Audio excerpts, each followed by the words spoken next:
Judge a person not by what they accomplished, but what they had to overcome for their accomplishment. People that are hungry have zero excuses for not pursuing their dreams. And they come back again and again and again. They operate like Willie Jolly, who said that a setback is a setup for a comeback. I've got a saying, if life knocks you down, try and land on your back, because if you can look up, you can get up. Get up, get up, get up. I'm training people to get into their greatness, to begin to develop the courage to pursue dreams beyond their comfort zones. Because in order to do something you've never done, you've got to become someone you've never been. When you're pursuing your greatness, you don't know what your limits are, so you act like you don't have any. There's never a shortage of opportunities. It's just a shortage of thinking. Because some things are taught and some things are caught. When I was in the 5th grade, they put me back from the 5th grade into the 4th grade. I failed again in the 8th grade. I have no college training. So being identified and labeled as DT, the dumb twin, it gave me a lot of things to overcome. And so there was no one to dispute what was said about me, and I bought it. Even if you are told a lie, faith comes by hearing and hearing and hearing. You hear it often enough, it becomes your reality. Perception, not challenge, becomes real for you. Someone's opinion of you does not have to become your reality. So if you can track failure, you can also track success. You have greatness in you. I don't know you, but here's what I know based upon my own experience. You have greatness in you, that you have the ability to do more than you could ever begin to imagine. You have greatness in you. There's a presence in each and every one of us that waits and listens to the voice of the genuine in yourself. It will be perhaps the only God you will ever have or hear. And if you cannot hear it, all of your life will be spent on the ends of strings that somebody else pulls. When you recognize your greatness, no one will ever pull your strings. You are different. You were created on purpose, with a purpose, to manifest that purpose through you. You will never exercise authority and dominion over your life until you exercise authority and dominion over what you are not. Most people go through life living the lie that has been told about them. There's something in you that's greater than your circumstances. There's something in you that's greater than the adversities that you're facing. In life, you're either in a problem, just left one, or headed toward one. You have greatness in you.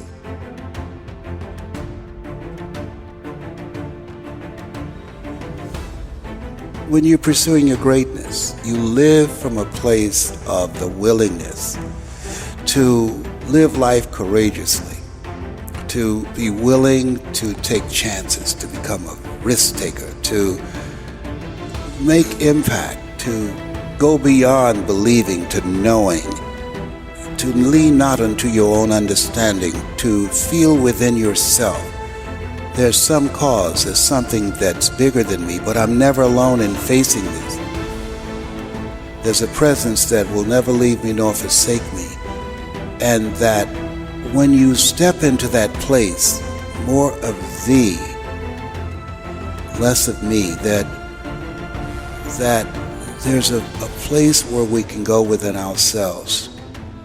There are things that we can accomplish, things that we can do, that eye has not seen, ear has not heard, nor is in the heart of mankind what God has in store for us. When we surrender life to me, when you're pursuing your greatness, you find something that you love, that you surrender to that something gives you life, and that you turn yourself over to that and allow yourself to be used by life. That, to me, is what greatness is. When I was diagnosed with prostate cancer and I was pondering about my life, am I going to beat this? And I was reading his words for comfort, and he said, the ideal situation for a man or woman to die is to have family members praying with them as they cross over. But imagine being on your deathbed and standing around your bed, the ghost of the dreams, the ideas, The abilities given to you by life, but you, for whatever reason, you never pursued those dreams. You never acted on those ideas. You never used those gifts, and there they are looking at you with large angry eyes saying, we came to you. Only you could have given us life, and now we must die with you forever. And the question is, if you died today, what dreams, what ideas, what gifts will die with you? As I face inevitable death, what in the meaning and purpose of my life that will not be undone or destroyed when I'm gone? My goal now, we learn, we earn, we pass it on. We should be ashamed to die until we've made some major contribution to humankind. I think it's important that people find something that gives their life a sense of meaning and value that drives them, that becomes their magnificent obsession. Because we live in a world where we're told more about our limitations rather than our potential, we go to our graves never knowing who we really are. How do we develop a sense of belief? What I'm hearing you say is belief is one of the most important things we can have in ourselves. It is major. It's an ongoing process. I encourage people to read at a minimum of 30 to 40 pages of something positive every day to program your mind, and all of us can do that. We can go to the library and check out books. When I think about Og Mandino, who wrote The Greatest Salesman in the World, he was on the verge of committing suicide, went to the library, read the book Think and Grow Rich, and his life turned around. Your mindset, your diet, and positive relationships, giving yourself a healing, nurturing environment strengthens your immune system and allows you to stay here longer and do your great work. So you have to program yourself or your mind will be programmed. In order to do something you've never done, you've got to become someone you've never been. You've got to become a risk taker. This God said, if you're not willing to risk, you can't grow. And if you can't grow, you can't become your best. And if you can't become your best, you can't be happy. And if you can't be happy, then what else is there? When you find something that you love, you will study it. Something that you love that becomes not just confident, but you will become competent on that. I pour myself into it. I lose myself into it because it's not about me, it's about the audience. Ask for help, not because you're weak, but because you want to remain strong, and don't stop until you get it. I tell people, you're going to face tough times, but I affirm no matter how bad it is or how bad it gets, I'm going to make it.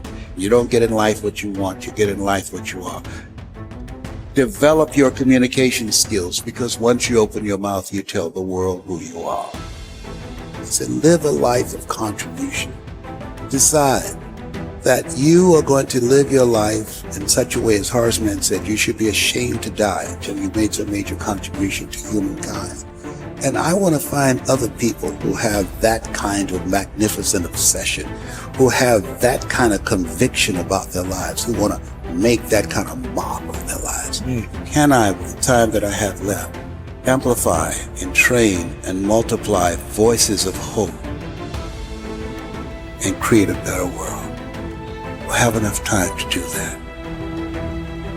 And we all have an expiration date. So live your life from a place of love.